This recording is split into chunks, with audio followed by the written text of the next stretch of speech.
The human brain processes 11 million pieces of information every single second, but your conscious mind can only handle about 40. 40 pieces out of 11 million, which means your mind is constantly deciding what to show you and what to hide. It's filtering reality through a lens you probably didn't choose, using criteria you never questioned, to prove conclusions you reached before you were old enough to know what you were doing. And here's the terrifying part: you think you're seeing everything. You think you're making rational decisions based on objective truth. You're not. You're living inside a story your mind wrote years ago, and it's been editing out every scene that doesn't fit the narrative. Emilios Bennett stood in the parking lot of Westfield Manufacturing on a cold March afternoon, holding a cardboard box with 22 years of his life inside it.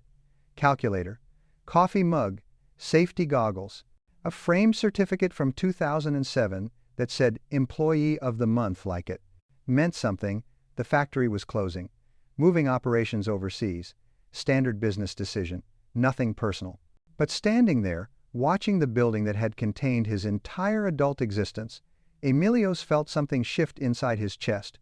He was 42 years old, he had a mortgage, 2 kids in high school, and for the first time since he was 20, he had to answer a question he'd been avoiding his entire career. What was he actually capable of? Here's what you need to understand. Emilios was exceptional at his job. He could look at a machine, any machine, and within minutes diagnose exactly what was wrong. He could read technical drawings like other people read novels. He'd saved the company hundreds of thousands of dollars by spotting inefficiencies nobody else noticed. Management knew it. His colleagues knew it. But here's what they didn't know.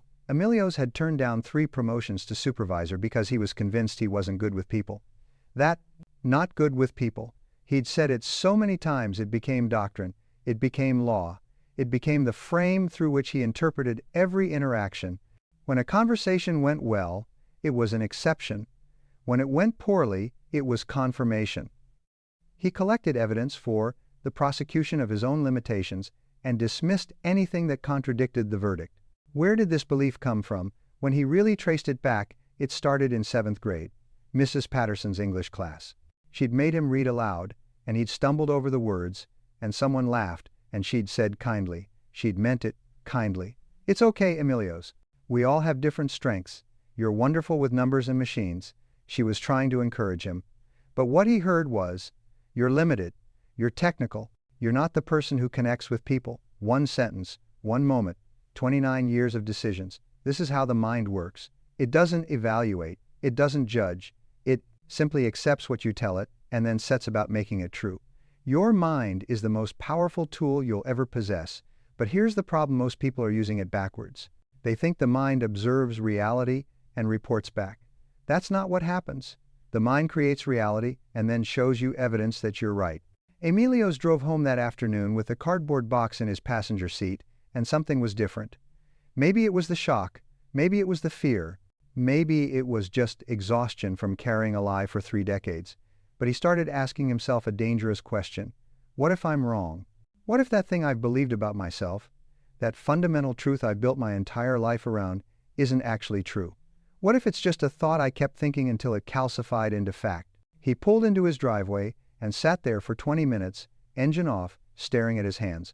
These hands had rebuilt a printing press from scratch, had trained 16 new employees, had shaken hands with the CEO when he received that Safety Innovation Award. His mind had told him he was good with machines but bad with people, and he'd believed it. But what had his actions proven? That night, Emilios did something he'd never done before. He took out a notebook and wrote down every piece of evidence he could remember that contradicted his core belief.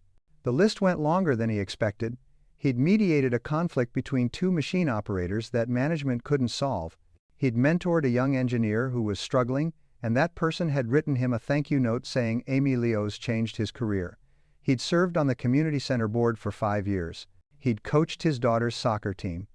The evidence was overwhelming. The belief was wrong. But here's the critical part, the part most people miss. Discovering that your belief is wrong doesn't automatically change anything. Your subconscious mind has been running on this program for years. It's created neural pathways, habits, automatic responses. You've literally wired your brain to support this limitation. Knowing better isn't enough. You have to actively, deliberately, consistently reprogram it. Emilio started small. He took a job at a smaller manufacturing firm, but this time he didn't hide. When they asked if he'd be interested in leading a team, he said yes before his mind could manufacture an excuse. That first Monday morning, standing in front of 8 people who would now report to him, every cell in his body screamed that he'd made a mistake. The old program was running, "You're not good with people." But he caught it, he recognized it, and here's what he did. He didn't argue with it. He didn't try to convince himself he was suddenly confident. He simply acknowledged the thought and chose a different action anyway. He introduced himself. He asked questions. He listened. And something remarkable happened. Nothing exploded. Nobody laughed. The meeting went fine. Not perfect. Fine. And fine was evidence. Evidence that the old program might be outdated. Every day presented a choice. The old thought pattern would surface automatic, familiar, comfortable in its limitation. And every day, Emilios would recognize it and choose differently. Not through willpower, not through positive thinking, through action that contradicted the program. 6 months later, his team had the highest efficiency rating in the company. People asked for transfers to work under him. He wasn't suddenly a different person. He was the same person running different software. Your mind is a weapon. But right now, for most people, that weapon is pointed inward. You're using the most sophisticated tool ever created to convince yourself of your limitations, to gather evidence for your inadequacy, to build an airtight case for why you can't. And your mind, faithful servant that it is, delivers exactly what you ask for. The awakening happens when you finally recognize what you've been doing. When you see that the thoughts you think aren't truths handed down from the universe, they're choices you're making, and if they're choices, you can make different ones. Most people treat their minds like passengers treat a bus they get on, hope it takes them somewhere good, and complain when it doesn't. They never realize they're supposed to be driving. Your brain is not some mystical black box operating on forces beyond your control. It's a mechanism. It has rules. It responds to specific inputs with predictable outputs. And once you understand how it actually works, you stop being a victim of your thoughts and start being the architect of them. Yuki Tanaka learned this lesson in the cruelest way possible. At 29 years old, she was preparing for her debut with the Berlin Philharmonic. 15,000 hours of practice, a Stradivarius, on loan from a private collector. Reviews that called her the most promising violinist of her generation. And then, during a rehearsal on a Tuesday afternoon, her left hand locked up. Complete neuromuscular dystonia. The fingers that had danced across strings with impossible precision now curled inward like a claw, refusing every command her brain sent. 3 surgeries, 18 months of physical therapy. The prognosis was clear. She'd never perform professionally again. Her career was over before it truly began.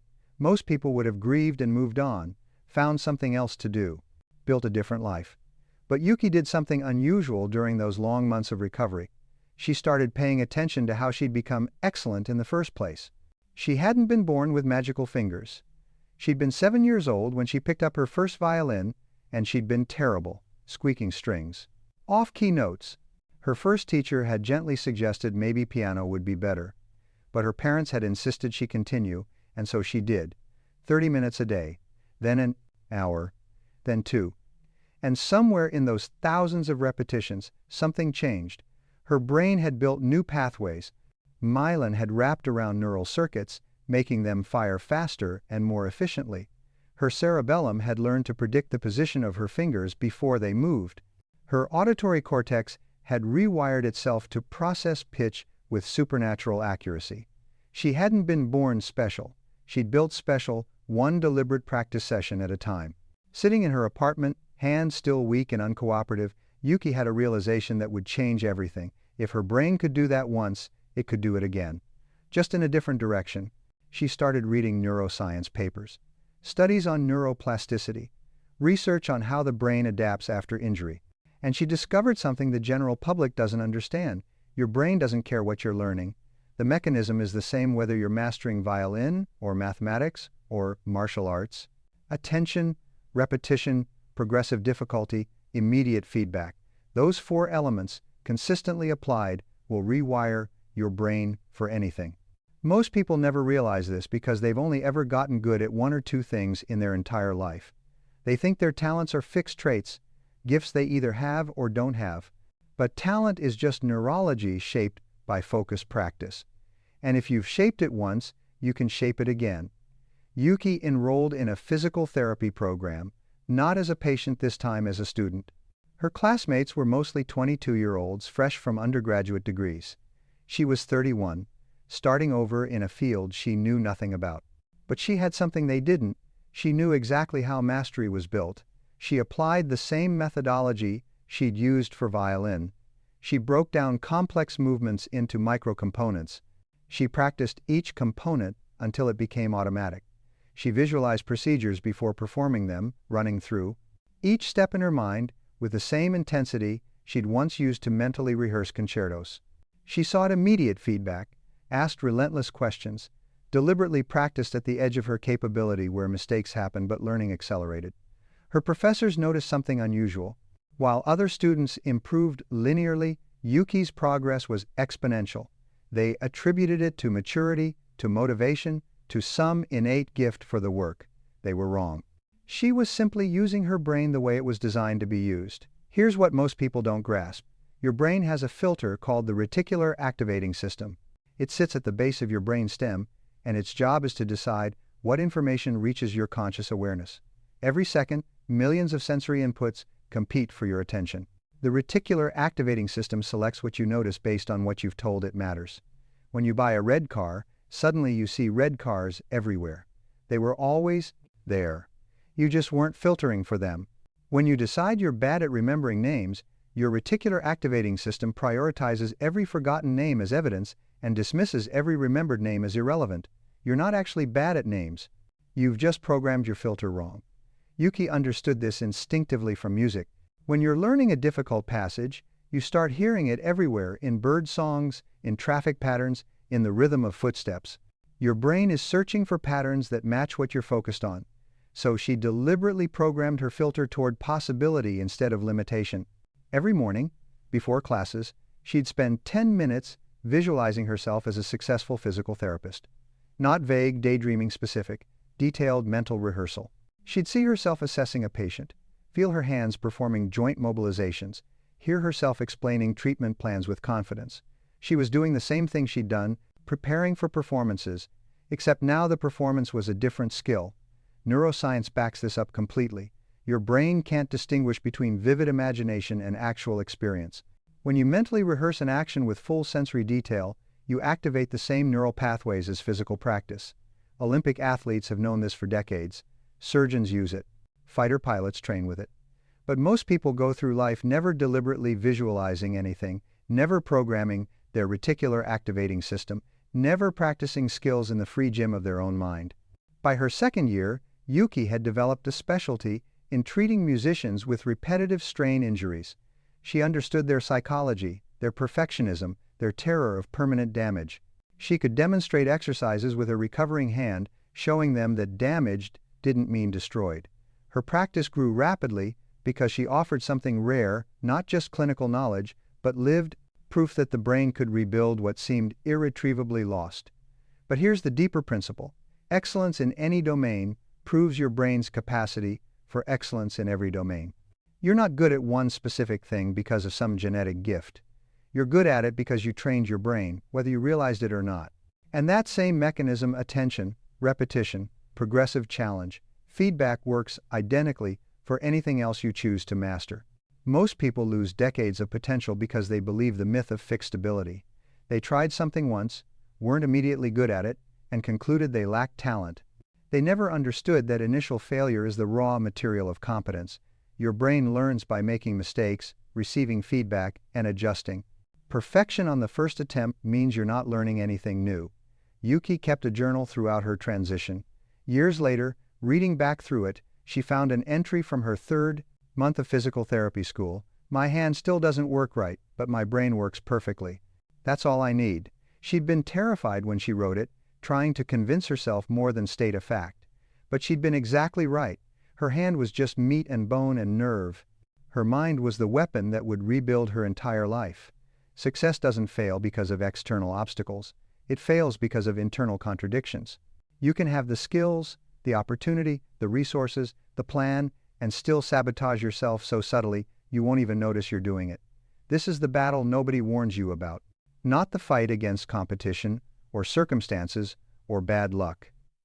The fight against the version of yourself that's invested in keeping you exactly where you are. Raymond Cole built his construction company from nothing. At 26, fresh off a career-ending knee injury that killed his dreams of professional football, he took out a loan, bought a used truck, and started bidding on small residential projects. 15 years later, he employed 32 people, managed projects worth millions, and had a reputation for solving problems other contractors walked away from. By every measurable standard, he'd succeeded beyond what most people achieve in a lifetime. But Raymond had a secret he never spoke aloud. Every time he went to a networking event, every time he met with architects or developers, every time someone asked what he did for a living, he felt like an imposter. Not because he lacked competence, his work spoke for itself, but because somewhere deep in his operating system, he'd never updated the story about who he was allowed to become. He'd grown up in a household where college graduates were revered and tradespeople were pitied. His older brother was a physician. His sister was an attorney. Family gatherings felt like academic conferences where Raymond was the charity case they humored with polite questions about the construction business, their tone suggesting it was a phase he'd eventually outgrow.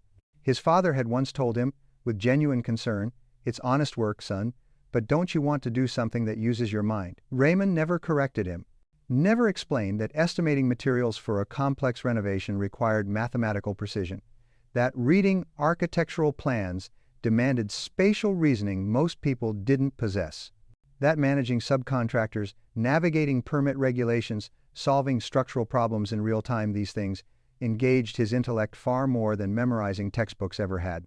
He never said any of this because part of him agreed with his father. Part of him believed that working with his hands meant he wasn't working with his mind. This internal contradiction created a ceiling he kept hitting. His business would grow to a certain point, then stall. Opportunities would appear, and he'd find reasons to decline them. A developer approached him about a major commercial project that would double his revenue, and Raymond talked himself out of bidding, convinced he wasn't ready yet despite having every skill necessary. A trade association asked him to speak at their annual conference. He declined, telling himself nobody wanted to hear from him when there were real experts available. The voice in his head was relentless and sophisticated. It didn't say, "You're worthless," or anything he could easily recognize as false. It said things that sounded like wisdom. Don't get ahead of yourself. Stay in your lane. Let someone more qualified handle this. It disguised self-sabotage as humility, fear as prudence, limitation as realism. His wife noticed it first. After he turned down the commercial project, she asked him a simple question. If your brother's medical practice had an opportunity this big, would he turn it down? Raymond started to explain all the reasons his situation was different, then stopped. Because the answer was obvious. His brother wouldn't hesitate. Not because his brother was more capable, but because his brother had permission, internal permission, to claim his expertise. That conversation planted something Raymond couldn't ignore. He started tracking his thoughts, paying attention to the exact moments when that voice appeared. What he discovered shocked him. The voice activated most strongly whenever he was about to be visible. Bidding on a major project, speaking publicly, raising his prices to match his value. Anywhere he might be seen and judged, the voice manufactured reasons to stay hidden. This is the sophisticated defense mechanism your mind creates to protect you from the thing it fears most, not failure, but exposure. If you never claim your capabilities, nobody can challenge them. If you never step into the arena, you never risk being proven inadequate. The voice pretends it's keeping you safe, but it's actually keeping you small.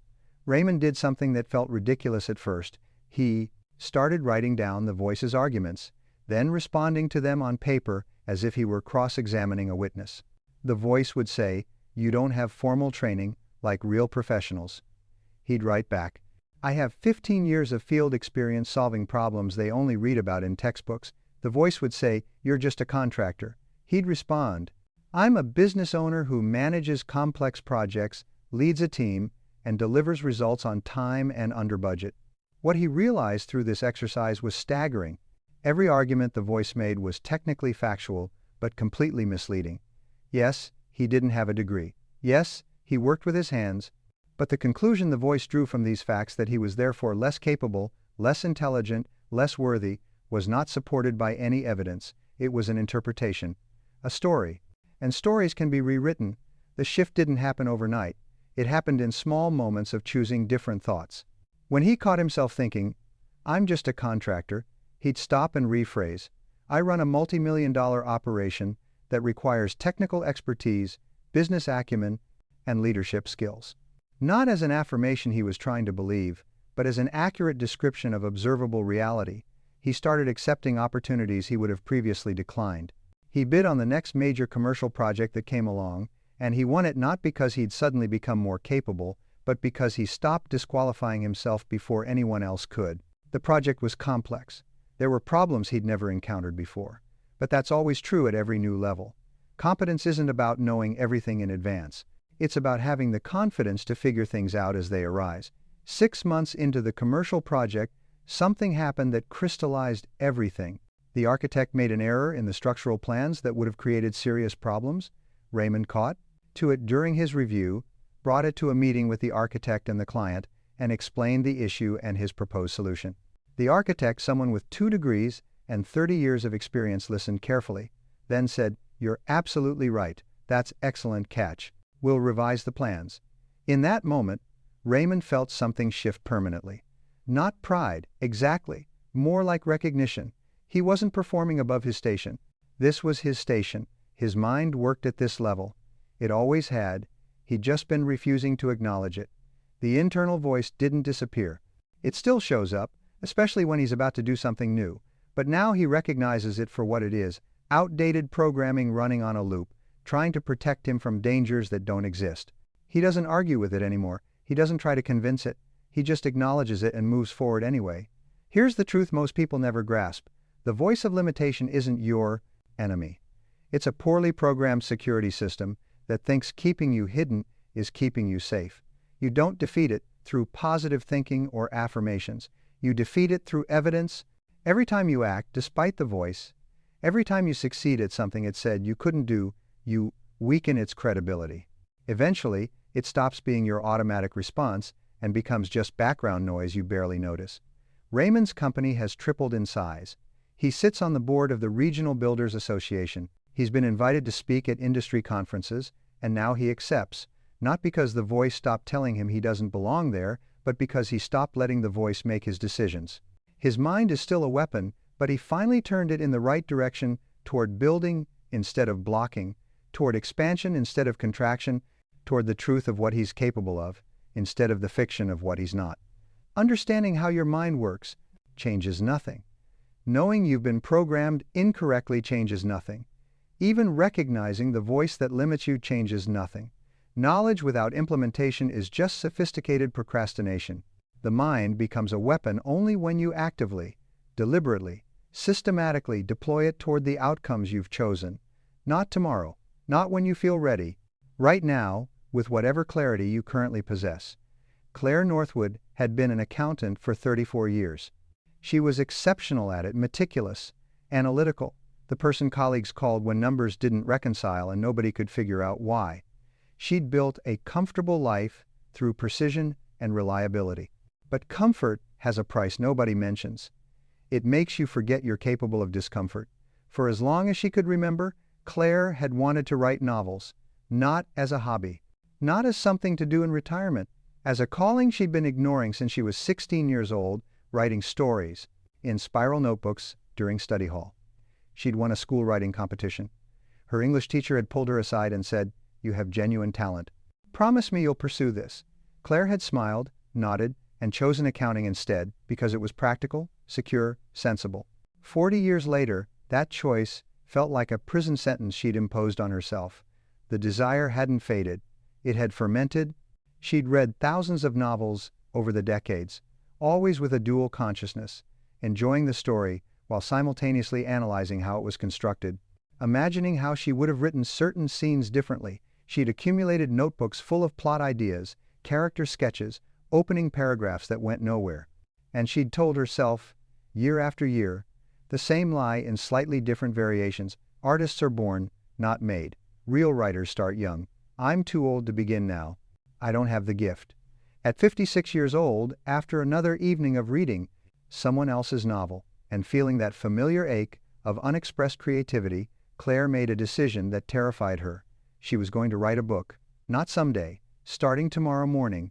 and she was going to finish it, even if it was terrible, even if nobody ever read it, even if it proved she'd been right all along that she didn't have the gift. But here's what Claire understood that most people miss. She didn't need permission from the universe. She didn't need to feel inspired. She didn't need talent to reveal itself like a buried treasure finally unearthed. She needed a system, a process, a methodology that would produce output regardless of how she felt on any given day. She'd spent 3 decades making numbers work through systematic processes. She applied the same logic to writing. She blocked out 5:30 to 7:30 every morning, non-negotiable, before work, before email, before the mental clutter of the day accumulated. She set a minimum target of 500 words, not good words, not publishable words, just words on the page. Some mornings they flowed easily. Most mornings they didn't. She wrote them anyway. This is the part everyone gets wrong. They wait for motivation. They wait for the muse. They wait for conditions to be perfect. Meanwhile, their dreams rot in the waiting room. Your mind doesn't create motivation and then action. It creates action and then motivation. You start moving, and the desire to continue emerges from the movement itself. But you have to start without it. The first month was excruciating. Her writing felt clumsy, amateurish, embarrassing. The voice that had kept her from starting for 40 years had plenty of ammunition now. See, you're not a real writer. This is garbage. Stop embarrassing yourself. She heard every word, and she kept writing anyway because she'd made a decision, and decisions only mean something when you honor them during the moments you don't want to. 3 months in, something shifted, not dramatically, not like a revelation, but she noticed that certain sentences were coming out cleaner. Dialogue felt more natural. She was making choices about pacing and structure without consciously thinking through every option. Her brain was doing what brains do when you practice consistently building pathways, recognizing patterns, automating processes that initially required full concentration. By month 6, she'd written 70,000 words, a complete draft. It wasn't brilliant. It had structural problems, pacing issues, characters that needed deepening, but it existed. She'd transformed an abstract desire into concrete reality through nothing more mystical than showing up every morning and doing the work. Then came the part nobody talks about, the revision process, where you confront just how far the execution fell short of the vision in your head. She could have stopped there, convinced herself she'd satisfied the itch, proven she could do it, and returned to the safety of spreadsheets. Instead, she did something that revealed she'd internalized the real lesson. She treated revision like any other skill to be learned. She studied craft books on story structure. She joined a writing workshop where her work would be critiqued by people who had no reason to be kind.